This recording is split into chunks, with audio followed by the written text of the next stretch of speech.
tudo bem com vocês? Estamos aqui com mais um Kelvin, mais um podcast, né? Para quem não entende aí não entendeu ainda o jogo, né, de palavras aí, Kelvin, podcast, né? Esse canal aqui, para quem pousou aqui de paraquedas, na verdade ele é um podcast, entendeu? Daí o nome Kelvin. O que acontece é o seguinte, né? Vamos falar aqui hoje sobre o filme Blade Runner 2049. Mas eu decidi trazer aqui como base teórica, né, o filósofo tradicionalista, perennialista, o René Guénon, que é um filósofo aí que o Olavo de Carvalho fala muito dele. Só que acontece, né? O Olavo fala dele, mas ele fala com ressalvas aí. Ele fala para tomar cuidado com o Guénon, mas que ainda assim ele fala que devemos ler o Guénon, né? E é isso que nós vamos fazer aqui, né? E é isso que eu fiz, na verdade, que eu vou transmitir aqui a vocês através também da mensagem desse filme aqui, o Blade Runner 2049. Que na verdade, assim, o Blade Runner, essa versão do Blade Runner, pra mim, ela ficou um pouquinho até melhor do que o Blade Runner original. Muita gente talvez até me apedreje por isso, mas porque assim, eu prefiro como diretor o Denis Villeneuve do que o Ridley Scott, né? O Ridley Scott ele tem filmes muito bons aí, como o próprio Blade Runner original, Gladiador. Só que tem outros filmes dele que eu não gosto muito, tem filmes deles que variam muito de qualidade. Tipo, o Ridley Scott, ao contrário do Denis Villeneuve, ele produziu muito mais filmes aí, né? Ele produziu numa escala muito maior.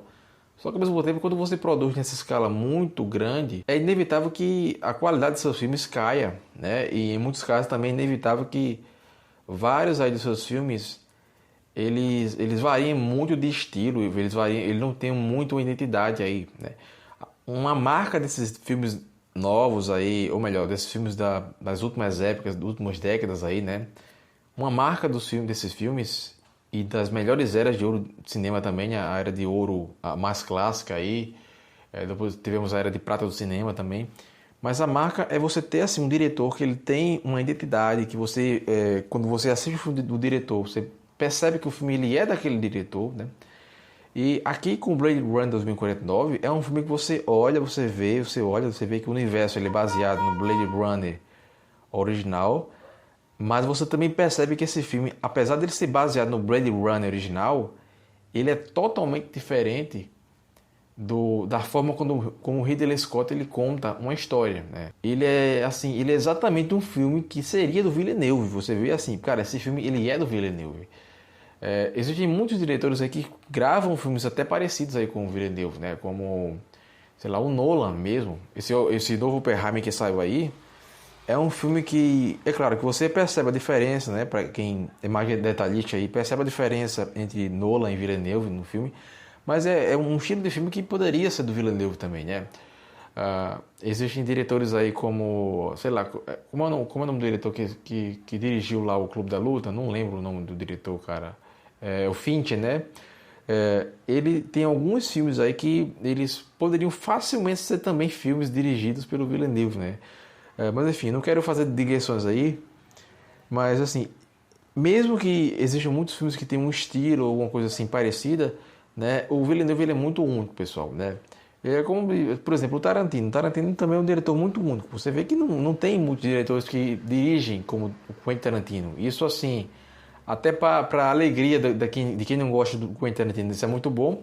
Ou para a tristeza de quem gosta do Tarantino, você ter poucos diretores que façam filmes na linha do que o Tarantino faz, né? Mas assim, esse filme, o Blade Runner 2049, aqui, né? E antes de mais nada, eu queria falar o seguinte, né?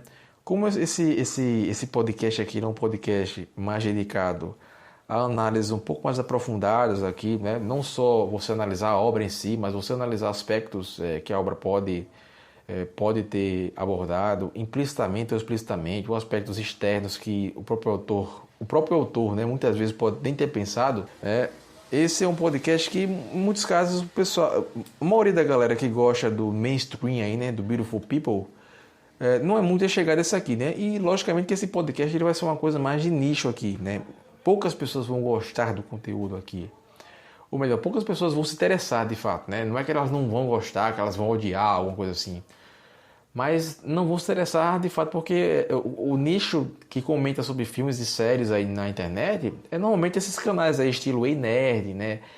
E eu, assim, eu não sou aquele cara que eu sou viciado em ficar assistindo filme, viciado em anime, etc. Eu sou viciado em estudar filosofia, literatura, ou seja, eu sou viciado em estudar essas coisas. E, por vezes, eu assisto filmes, eu assisto animes, etc. Então, assim, inevitavelmente, o que acaba acontecendo aqui eu uso os meus conhecimentos para analisar essas obras aqui. Então, não é o contrário, não é eu sou um viciado em anime que quero falar sobre o anime em aspecto filosófico. Não. Eu sou um viciado em filosofia e quero falar sobre anime, quero falar sobre filme, quero falar sobre série, né?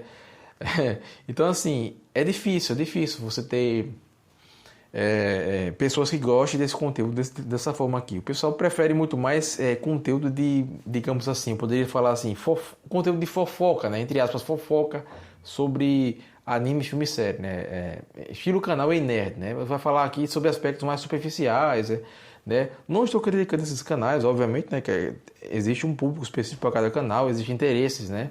Pessoas não se interessam muitas vezes pelo conteúdo, a parte que eu trago aqui. Algumas pessoas iam preferir que eu falasse sobre o filme em si, só focando no filme, do que falar em outros aspectos, mas tudo bem, né? Vamos aqui voltar ao foco, que é o seguinte, né? O filme, ele é baseado no filme original. O filme original do Ridley Scott aí, por sua vez, ele é baseado no romance lá do Philip K. Dick, né? E só ressaltando aqui um aspecto, né? O Philip K. Dick, apesar dele não ser um autor muito ruim, ele não chega a ser esse autor também tão genial assim, né? Inclusive, ele escreveu vários dos livros dele numa noia ali. Ele usava, sei lá, ele usava anfetamina, passava vários dias acordados, ele fazia um negócio meio... O cara, assim, realmente, ele escreveu. Ele escreveu algo bom, escreveu, mas não foi, tipo, também não era uma coisa, assim, genial, não era uma escrita marcada pela técnica, né? Extremo cuidado com técnica, nada disso, né? Ele foi um cara que escreveu até dopado, né, de várias drogas que ele utilizava para conseguir passar várias horas escrevendo aí, né? E ele conseguiu parir essa história aqui, né? Que foi evoluindo aí, ganhou um corpo melhor com o filme do Ridley Scott, né? E ganhou um desenvolvimento ainda melhor, ainda mais supremo aqui na mão do Villeneuve, na minha visão, né? Muita gente vai discordar aí, vai querer bater em mim, porque eu tô aqui dizendo que o filho superou o pai, né? Tô dizendo que o Blade Runner 2049, ele, na minha visão, ele é um pouquinho melhor do que o Blade Runner original, né? E nesse vídeo aqui, eu fazer aqui, nesse podcast aqui, eu fazer uma análise que vai focar no aspecto simbólico, né? Do René Guénon aí. Porque, primeiramente, vamos falar aqui do René Guénon. René Guénon, ele era um cara que ele defendia a existência de uma tradição primordial. O que seria essa tradição primordial? Né? Tradição primordial é o que, gente? É essa fonte comum de todas as tradições aqui, todas as tradições autênticas, né? Tradições verdadeiras mesmo, né? Originais, né? Tradições que você vê assim, que isso aqui é realmente tradição, isso aqui não é a televisão que está passando para mim aqui, não é, sei lá, o lacrador do Twitter que está dizendo que isso aqui é uma tradição, como o pessoal fala assim, né?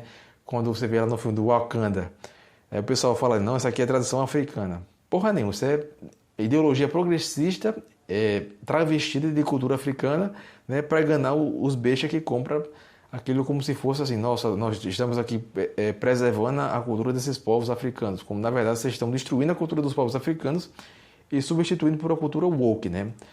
Mas o que acontece aqui, né? O Guénon, ele defende muito essa questão da tradição primordial, né? Ele criticava em oposição, né? Ele criticava aquilo que se colocava como oposição a essa tradição, aquilo que ele chamava de modernidade ocidental. Porque, na visão dele, o que era a modernidade ocidental? Era uma época de decadência, uma época de degeneração, era uma época marcada aí pelo materialismo, pelo racionalismo, pelo individualismo e também pelo relativismo. Aí quando você fala assim, racionalismo, né, são coisas que normalmente nos ambientes normais aí, academia, escola, você fala em racionalismo, o pessoal, nossa, racionalismo é uma coisa muito boa e coisa e tal, né? Mas esses filósofos aqui que analisam isso com profundidade, né, como o Guénon, o Eric Wegelin, o próprio Olavo de Carvalho aí, o Hayek, esses pensadores aqui que analisaram esse fenômeno do racionalismo com profundidade, você vê que isso aqui é só bagunça, isso aqui não tem nada de racionalista, isso aqui é uma fé cega, né? E o Guénon, ele tem muito esse aspecto simbólico, tanto ele como o Eric Veeckle, né? Muito esse aspecto de você enxergar coisas simbólicas, aspecto simbólico das obras, né? Simbolismo. O Veeckle, ele gosta de enxergar a questão da gnose também nas obras, né? Gnose, tanto gnose como também o simbolismo nas obras, né? A oposição entre o imanente e o transcendente. E o Guénon, ele vai ter algumas coisas parecidas com o Wegener aqui, né? Mas óbvio que ele vai distanciar em alguns outros aspectos também do Wegener, né? Vão haver diferenças aí, né? Só que assim, o que acontece, né? Nesse filme aqui, o Blade Runner do Villeneuve, nós vamos identificar aqui alguns aspectos simbólicos que vão remeter aqui à obra do Guénon, né? E a visão de mundo do Guénon. Porque o que acontece aqui, né? Vamos pegar aqui, por exemplo, alguns símbolos que nós presenciamos nesse filme. Primeiro, um símbolo que eu queria comentar aqui é o símbolo do olho. O que significa esse símbolo do olho? O olho no filme, né, é um símbolo recorrente. Você vai ver esse símbolo aparecendo de várias formas nesse filme aqui, né? O olho, ele já aparece na cena inicial ali, como nós vemos o olho de K, que é o protagonista, né? Ele é o replicante, ele trabalha como caçador de replicantes rebeldes, né? Ele é um replicante que caça replicantes, né? E essa questão, né? O olho, ele é um símbolo da visão, ele é um símbolo da percepção, né? Ele é um símbolo da consciência do conhecimento, né? Basicamente assim, o olho é o símbolo da Red Pill aqui, né? Você conseguir ver a verdade, né? Eu acho engraçado o fato até de que, por exemplo, o K, ele é um replicante que caça replicantes rebeldes. O que acontece, né? Ele é um cara que ele trabalha para uma agência, para uma entidade ali, né? E a função dele é fazer um trabalho para caçar pessoas que são iguais a ele mesmo, né? E ele faz esse trabalho por muito tempo, só que a partir do momento ele começa a perceber a contradição nisso, né? Eu acho isso muito interessante porque, vejam aí, né? Naquele vídeo nós comentamos sobre o Renato 38 e o fato dele ser funcionário público, ao mesmo tempo ele também é anarcocapitalista, né? E muitas pessoas acharem que isso é contraditório, porque na verdade você nem mesmo sabe por que ele se tornou funcionário público, você nem mesmo sabe se ele se tornou anarcocapitalista à medida que ele já era funcionário público, né? À medida que ele foi percebendo como o Estado funcionava, à medida que ele, dentro do Estado, ele percebeu como as coisas aconteciam, como acontecia a falcatrua toda, né?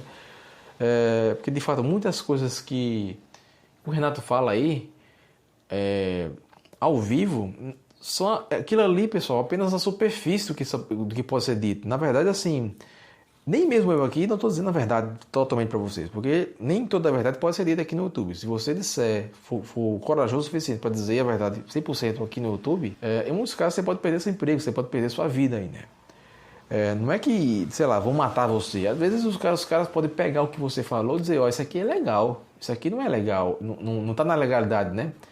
Você é funcionário público, vou foder você aqui. Então, assim, são muitos fatores a se analisar aqui, né? E o que acontece, né? Esse símbolo do olho, né? Para o Guénon, o olho é um dos principais símbolos da tradição primordial. Porque esse é um símbolo que representa o princípio supremo, né? Representa o quê? A origem de tudo. O olho, ele é o quê? O olho, ele também é um símbolo do sol, né? O sol é a fonte da luz, a fonte da vida, né? Não é só assim um símbolo da verdade, mas também quando você alcança essa verdade, você tem a luz, você tem a vida, né? Mais ou menos também, esse símbolo ele funciona muito na lógica do mito da caverna de Platão, né? Quando você enxerga o sol, você sente até uma certa dor, né? Mas o símbolo do sol aí, o símbolo do olho, vai ser o símbolo que representa você alcançar, você ver a verdade, você enxergar a luz, você enxergar a vida, né?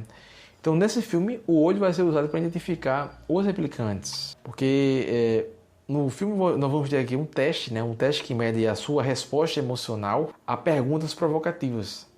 Olha só, né? Assim, o olho ele é usado para mostrar a diferença entre os replicantes e os seres humanos. Você, olhando o olho do ser humano, o olho do replicante, você vê a diferença, né? Porque o que acontece? Os replicantes, eles têm olhos artificiais. esses olhos artificiais, eles brilham na escuridão. Então, assim, o olho, ele é também usado, ele é usado para mostrar a evolução dos replicantes.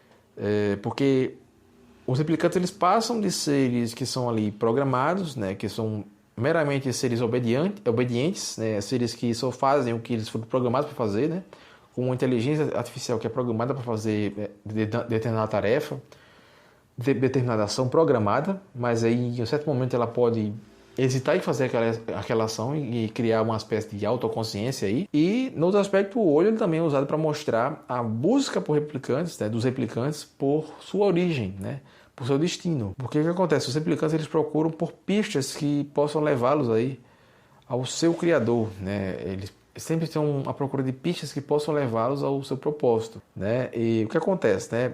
Vamos ter também aqui um outro símbolo que aparece no filme, que é o símbolo da abelha. A abelha aqui vai ser um símbolo muito importante no filme, porque é um símbolo que aparece na cena em que o protagonista ele vai encontrar o Deckard. Quem é o Deckard? Ele é o Blade Runner do filme anterior, né? Ele é o caçador de replicantes do filme anterior. Só que esse caçador de replicantes ele tornou um fugitivo, né? Ele viu ali que não dava mais para ser aquilo que ele estava sendo, que ele estava fazendo uma coisa que ele não gostava de ser, né? E o Deckard, ele vive numa cidade abandonada ali em Las Vegas, né? Você tem ali uma colmeia de abelhas. O cara ele se aproxima das abelhas, ele coloca uma abelha na sua mão. O que acontece, né? A abelha ele é um símbolo da vida, um símbolo da fertilidade, um símbolo da ordem, né? A abelha também pode ser descrita assim como um símbolo da harmonia, um símbolo do trabalho. Ou seja, tem vários significados aí. Fertilidade, ordem, trabalho, né? São significados que o símbolo da abelha pode evocar aí, né? E o que é que o Guénon pensaria disso? O que é que ele pensa disso nas suas obras, né? Porque, na verdade, assim, a abelha, para Guénon, é também um dos símbolos da tradição primordial. Porque a abelha representa a sabedoria divina. E é um símbolo iniciático, né? Um símbolo de iniciação espiritual, no caso, né? Ou seja, a abelha ela é um símbolo do mel. Você tem ali o símbolo do mel. O símbolo do mel, o que significa o mel? O mel ele é o alimento sagrado. Ou seja, o mel seria uma espécie de elixir da imortalidade, né? Porque no filme você tem aí que a abelha ela é usada para mostrar o contraste, né? Para você ver lá a oposição muito clara, né? Entre uma vida natural e uma outra vida que é artificial. Você vê lá a oposição no filme, né? Cenários em que você vê só vida artificial e cenários em que você só consegue enxergar, você só vê vida natural, né? Ou mesmo assim, cenários em que você vê vida natural devastada, mas com resquícios da vida natural anterior, né? E o que acontece, né? As abelhas elas são dos poucos seres vivos desse mundo que restam em um mundo que está devastado ali pela poluição, em um mundo que está devastado pela guerra, né? E a abelha também vai ser usada aqui para mostrar essa esperança dos replicantes, né? Porque os replicantes eles acreditam que eles podem se reproduzir, que eles podem, tipo assim, gerar uma nova geração de seres livres, né? Então, o que acontece? A abelha também vai ser usada para mostrar essa ligação entre o Deckard e a Rachel, né? Que a Rachel é a replicante que por quem ele se apaixonou, né? E que supostamente deu à luz a uma filha. Quem é essa filha, né? Aí fica a questão no filme. Quem foi essa filha que a Rachel deu à luz? Então, mais à frente nós vamos ver também um outro símbolo, que é o símbolo do cavalo. O que significa esse símbolo do cavalo no filme, né? O cavalo, ele é um símbolo que vai aparecer no filme, e esse símbolo ele vai ser muito importante aqui, porque é o seguinte, né? O cavalo ele vai aparecer numa cena em que o K ele vai encontrar um cavalo de madeira, né? Uma caixa que ele vai estar lá enterrada ali numa fazenda, né? Esse cavalo de madeira é uma lembrança ali da infância do K, porque ele pensava que, tipo, esse cavalo era uma memória implantada. Ele achava que esse cavalo era uma memória falsa, né? Era uma pseudo-memória dele. Só que ele depois descobre que, na verdade, era uma memória real, né? Então, assim, uma coisa até confusa, bastante marcante no K, né? Ele não sabia a distinção entre memórias que ele tem de verdade e memórias artificiais, né? O quanto que o artificial muitas vezes se confunde com o real aqui, né? E o cavalo vai ser esse símbolo aí, né? Que é um símbolo da força. E é um símbolo que também representa velocidade aqui, né? E isso dentro aqui do que o Guénon ele pensa, né? Porque o cavalo também, dentro dos símbolos que o Guénon considera como símbolos da tradição primordial, é um símbolo importante, né? E o cavalo também vai ser o símbolo do fogo, né? Segundo o Guénon, porque isso aqui é um elemento que é purificador, um elemento que é transformador. Porque no filme o que acontece? O cavalo ele é mostrado ele é usado, na verdade, né, para mostrar a singularidade de Kaa.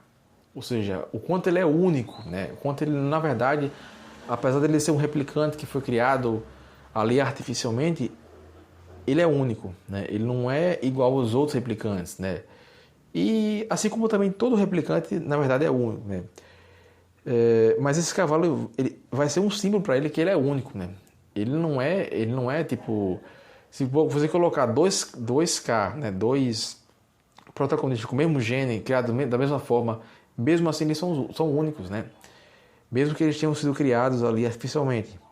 Então no filme o cavalo vai ser usado para isso, para mostrar a singularidade de Kaa, porque ele é um replicante que tem uma memória real, e que essa memória real é uma memória que está atrelada ao fato de que ele pode ser o filho do Deckard e de Rachel, né? E nisso, né, o cavalo ele também vai ser usado para mostrar o destino dele, porque ele vai ser aqui perseguido por vários inimigos depois que ele começa a tomar consciência disso aí, né? Tomar consciência de quem ele era, do que ele estava fazendo ali, né? E ele começa a se perguntar do propósito dele estar caçando replicantes, ele sendo mesmo também um replicante, né? E a partir disso ele começa a ter que lutar pela sua sobrevivência, porque assim o cavalo aqui, né, também vai ser usado para mostrar o sacrifício dele, né? Porque ele renuncia à própria felicidade dele, né?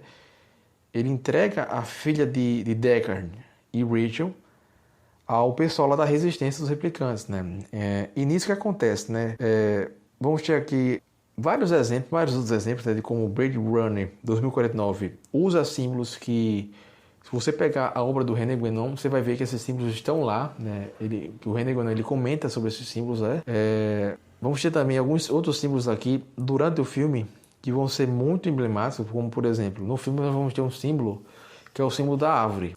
O que é que significa esse símbolo da árvore nesse filme, né? A árvore é um símbolo que aparece numa cena ali em que o Kaa ele visita a fazenda, né? Onde ele encontra um cavalo de madeira lá, né? Ele vê uma árvore morta. É uma árvore que tem, sei lá, uma data gravada no seu tronco, né? Na árvore, no tronco da árvore vai estar escrito assim, né? 6/10/21, que é uma data, né? Essa data seria aí a data de nascimento da filha de Deckard da Rachel. E isso aí vai ser a chave para você interpretar o mistério do filme, né? Isso vai ser a chave do mistério do filme aqui. Porque a árvore, ela é um símbolo da vida. A árvore é um símbolo da origem, né? Da genealogia também, né? Então, a árvore vai ser basicamente essa conexão entre o céu e a terra, né? Para o Guénon aqui, então, na verdade, a árvore vai ser esse símbolo da tradição primordial, o que vai representar aqui a manifestação do princípio do Supremo, né? O princípio Supremo em diversos níveis de existência, né? Vamos ter aí a representação da árvore, né? No conceito de árvore da vida, né? Que inclusive existe um filme aí com o nome, né? A Árvore da Vida, que é um filme aí do... Eu esqueci o nome do diretor, cara. Enfim, eu não estou lembrado do nome do diretor, cujo nome o filme, né? O título do filme é A Árvore da Vida, mas enfim, vamos voltar para o que nós estávamos conversando aqui, que é o seguinte, né? O símbolo da Árvore da Vida é o seguinte, né? É um conceito que está muito presente aqui em várias tradições religiosas, né? Tradições esotéricas também, né? E esse símbolo simboliza aqui o quê? Representa o quê aqui? Imortalidade e sabedoria, né? Até assim, essa questão, esse símbolo da Árvore da Vida também está alinhado aí também à cultura judaica, né? E no próprio filme aqui nós vamos ver assim o seguinte, né? Que a árvore é usada para mostrar um certo contraste aqui, né? Entre você ter uma vida natural e você ter uma vida artificial. O que acontece? A árvore ela é usada para mostrar a origem dos replicantes, né? A origem dos replicantes. Isso aí. A árvore é o símbolo da origem deles. Porque eles descendem os replicantes, né? Eles descendem de uma filha que foi gerada por dois replicantes. Então a árvore vai ser usada para mostrar, tipo assim, o destino dos replicantes, né? Porque eles buscam uma raiz, né? Eles buscam no caso, a sua árvore genealógica, né? Daí a ideia de árvore. Você tem a ideia da árvore como uma árvore genealógica que vai aludir de onde eles vieram, a origem deles, né? Então, tudo isso vai conferir o quê? Um sentido à existência dos replicantes aqui, né? E um outro símbolo que eu acho muito importante no filme é o símbolo do unicórnio, né? O unicórnio é um símbolo que, na verdade, assim, não aparece de forma muito direta nesse filme aqui, né? É um símbolo que aparece no filme Blade Runner de 1982, né? Que é o Blade Runner original, porque nós vamos ter uma cena lá em que o Deckard ele sonha com um unicórnio correndo numa floresta. E esse sonho, para o Deckard, né, vai ser assim, uma possibilidade de que possa ser ali uma replicante, né? A pista de que o Deckard ele pode ser ele mesmo pode ser um replicante, né? Só que assim, ele tem uma memória que é implantada. Ele sabe que essa memória é implantada. Ele tem consciência de que essa memória ela é implantada. E essa memória ela é implantada dele mesmo, não, de outro replicante também, né? E esse outro replicante ele é um criador dos unicórnios de origami, né? Que ele encontra durante o filme vários unicórnios de origami, feitos de origami, de papel, né? Ao longo do filme. Porque esse símbolo do unicórnio é o quê? É o símbolo da pureza, da inocência, um símbolo da magia, do milagre, né? E esse também é mais um dos símbolos que Guénon consideraria, né, e considera de fato nas suas obras como um símbolo da tradição primordial, porque isso representa aqui o que? O centro espiritual, né, o estado primordial do homem. O unicórnio ele também é assim, ele seria um símbolo do chifre, né? Que é um atributo de vários seres divinos aí na mitologia, né? Vários seres sagrados nas tradições antigas aí vão ter esse símbolo do chifre, né? E esse símbolo do chifre também representa em muitas tradições aí o poder e a autoridade. Então no filme isso vai adquirir que contexto aqui, né? O unicórnio vai ser usado para mostrar um certo paradoxo aqui dos replicantes. Porque os replicantes eles são seres artificiais que têm uma certa essência que é ao mesmo tempo humana e divina, né? Eles são ao mesmo tempo humanos e divinos. E nisso o unicórnio ele vai ser usado para mostrar qual é de fato a identidade dos replicantes. Porque eles têm memórias falsas, né? Que fazem com que eles questionem, né? Que se perguntem sobre a sua realidade. Será que o que eles viveram é verdade? Né? Isso vai se repetir no novo filme aí, né? E nisso assim o que acontece? O unicórnio também vai ser usado para mostrar o grande mistério dos replicantes, né? Porque eles são seres muito raros, seres que são extraordinários, né? Que desafiam as leis da natureza. E os replicantes também, em tese, eles seriam isso, né? E um outro símbolo que pode ser explorado aqui, né? E agora já esse símbolo ele é um pouquinho mais forte no novo filme 2049, que é o símbolo da pirâmide, né? O que significa a pirâmide desse filme aqui? A pirâmide ela vai ser um símbolo que aparece na cena em que o K ele visita o quartel-general da corporação Wallace, né? Esse aí vai ser o sucessor da Tyrell Corporation, né? Que foi a que criou os replicantes, né? A corporação criou as replicantes. E vamos ter o cara da corporação Wallace ali, né? Que vai ser o sucessor. E ele vai ser um magnata cego, né? E acho interessante o fato dele ser cego, porque o olho também é um símbolo importante, né? Já comentamos no início aqui. Então vamos ter uma coisa aqui, né? O fato dele ser cego e o fato de que o olho é um símbolo muito importante na obra, né? Por que ele é cego, na verdade, né? Então nisso nós vamos ter assim, a pirâmide, dentro do contexto aqui desse filme, a pirâmide é um símbolo de estabilidade, né? É um símbolo de perfeição, um símbolo de hierarquia, sei lá, transcendência também. E para o Guénon aqui, a pirâmide também vai ser um dos símbolos do fogo, né? Um símbolo de tradição primordial, um elemento sagrado, um elemento que representa um aspecto criador, gerador das tradições antigas aí, né?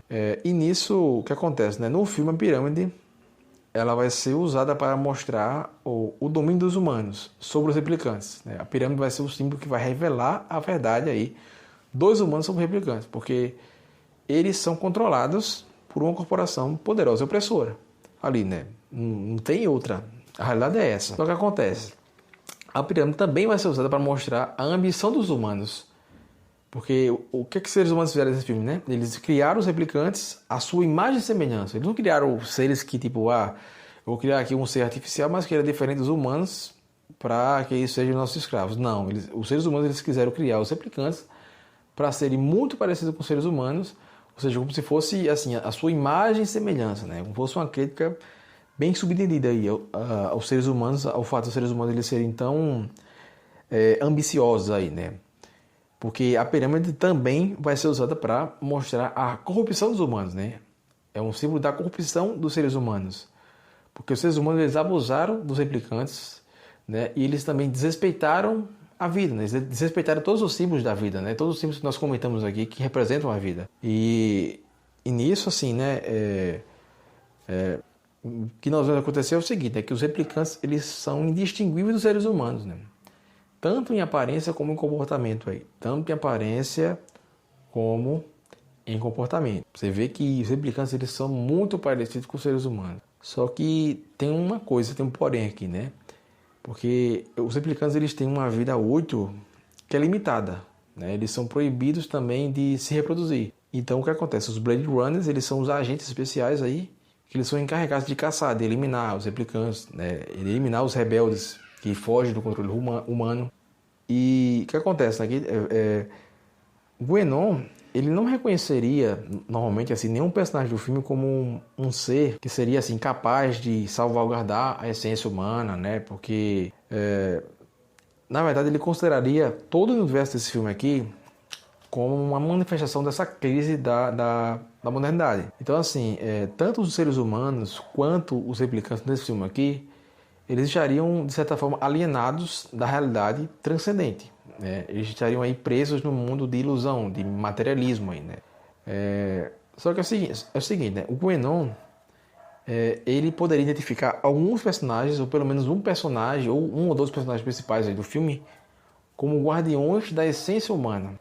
Mas que, ao mesmo tempo, esses personagens não necessariamente eles seriam humanos, seres humanos, né? Porque na verdade, assim, o Guénon ele não definia a humanidade, a essência humana, por uma questão meramente biológica, mas sim por essa capacidade do ser humano teria de se conectar com o princípio supremo, né? Então, o que acontece? Se nós observarmos nesse ponto de vista, né, o Guénon, nesse sentido aí, né, um replicante, você pega um replicante, ele poderia ser mais humano do que humano, porque o Guénon ele não reduz o ser humano uma mera questão biológica, né? Então, um replicante ele poderia ser mais humano que um ser humano, mas com uma condição, né? Se esse replicante ele demonstrasse ter uma sensibilidade espiritual e uma sede de busca pela verdade em sentido último, sentido supremo aqui, né? E quem mais representaria esse papel perfeitamente do que o próprio cara, né? O próprio protagonista do filme, porque ele revela ter essa sensibilidade aguçada durante o filme, né? Só o fato dele ser um cara que é designado para ser um caçador de outros replicantes, né? Mas no meio do processo ele tomar consciência desse processo e começar a se questionar sobre as coisas, já mostra que ele é uma pessoa que ele se encaixaria nesse sentido aqui de humanidade do Guénon.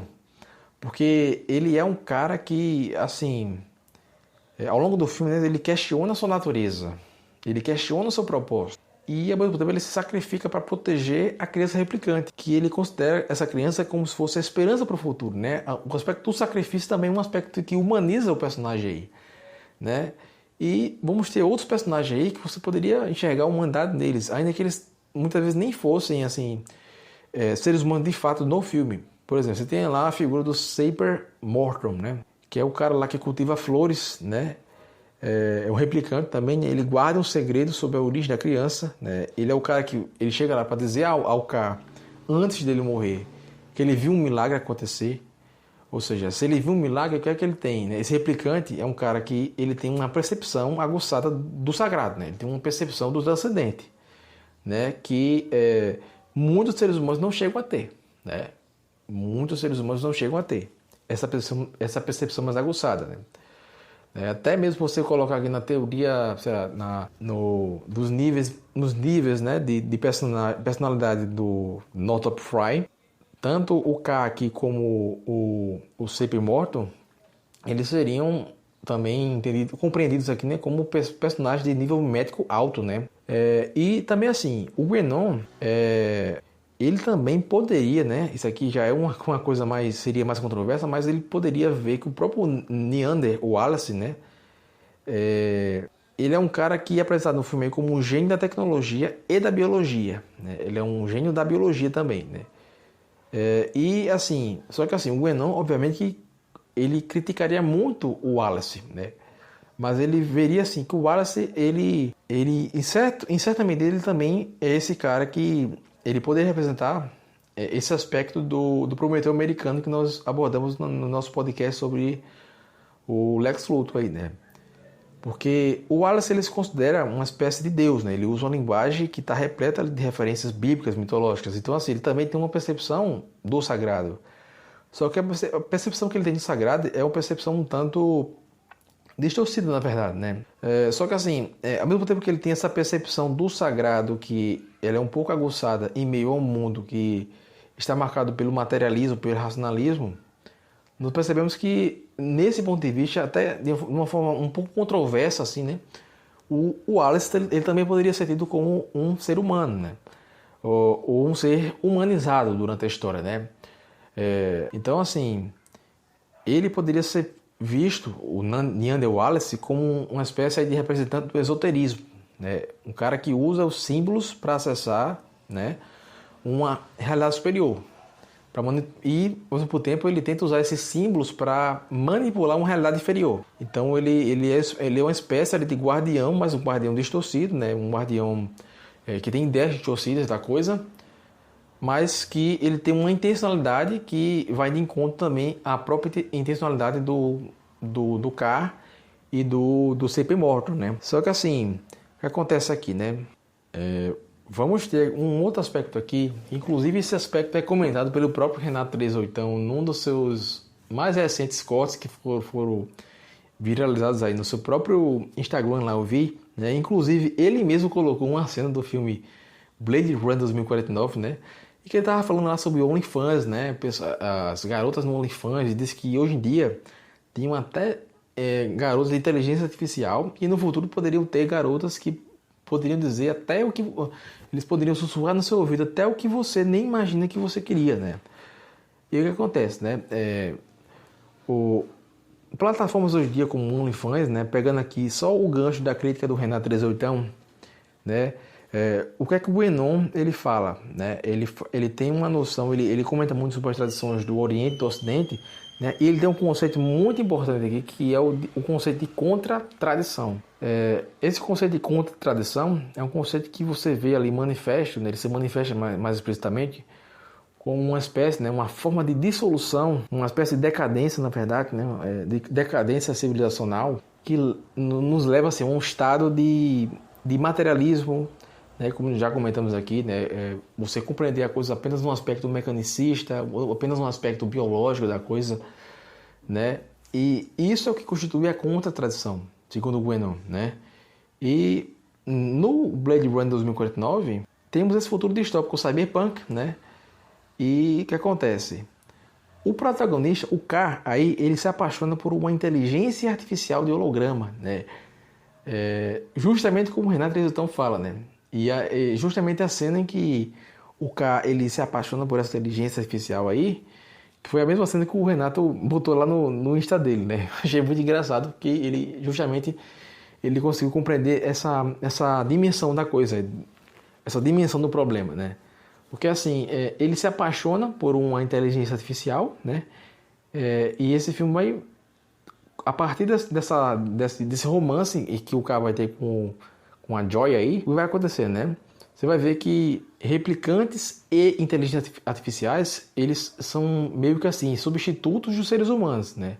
Isso tudo aí vai revelar o quê? Uma certa perda do sentido da vida, uma perda do sentido da dignidade humana, porque você tem lá seres que eles se parecem com seres humanos, que eles sentem como seres humanos, né? Muitas vezes, que eles fazem coisas de humanos, mas que eles são tratados como se fossem sub-humanos, como se eles fossem inferiores, né? E a tentativa de você ter um romance entre o Kai e a Joy vai ser uma espécie de alienação da realidade, né? Mais uma alienação que vai ser interpretada, pode ser interpretada, né?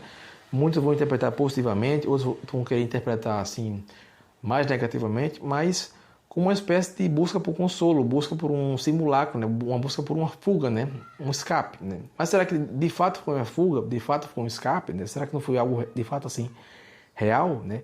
Porque já que o Guénon ele entende que não é exatamente a biologia que define o que é ser humano, né? Será que, por exemplo, a Joy ela não foi mais humana do que muitos seres humanos aí que são materialistas, né? Que são fúteis e vazios e superficiais, né? Então nós vamos ter essa rebelião entre os replicantes contra os seres humanos, né? Vamos ter também, vamos ver isso refletido nas interações modernas, algumas plataformas como a OnlyFans aí, né? E tudo isso aí nós vamos ver também durante o filme, né? Uma certa mercantilização do corpo, né? Quando o cara ele fala com algumas prostitutas lá, né? Que também são replicantes, né? Também são modelos aí, né? E tudo isso, né, você vai ver um clima de uma certa banalização do sexo, né, uma banalização do sexo como um ato mecânico, um ato superficial que não tem um valor intrínseco, mas que quando você vê esse aprofundamento da relação entre o K e a Joy, você vê ali que se nasce, né, algo que o Guénon poderia considerar como humano, né, e não simplesmente como, no caso seria algo que iria além do que seria artificial, né. Então assim, poderíamos comentar muito mais coisas aqui, né? Mas assim, tudo isso aqui revela o que, pessoal, né? A perda da conexão entre o sagrado e o primordial, né? O que acontece, né? Nesse filme aqui, os replicantes eles são inferiores aos seres humanos, né? E nós vamos ter essa busca por uma identidade, por uma origem, né? E tudo isso vai nos trazer aqui a uma relação com o absoluto. Então, mesmo que eles, teoricamente, eles seriam inferiores aos seres humanos, ou eles seriam sub-humanos, ou seres humanos artificiais, seres humanos que não teriam uma criação com ligação direta com o aspecto biológico do ser humano, né? Dentro dessa crítica do Guénon à sociedade e à cultura, os replicantes aqui eles vão ser enxergados como mais humanos, né? Porque eles vão estar atrelados a algum aspecto de tradição, de arte, né, de simbologia, de metafísica, e não meramente o aspecto superficial do ser humano, que vai levar a um aspecto primordial, um aspecto transcendental também, né?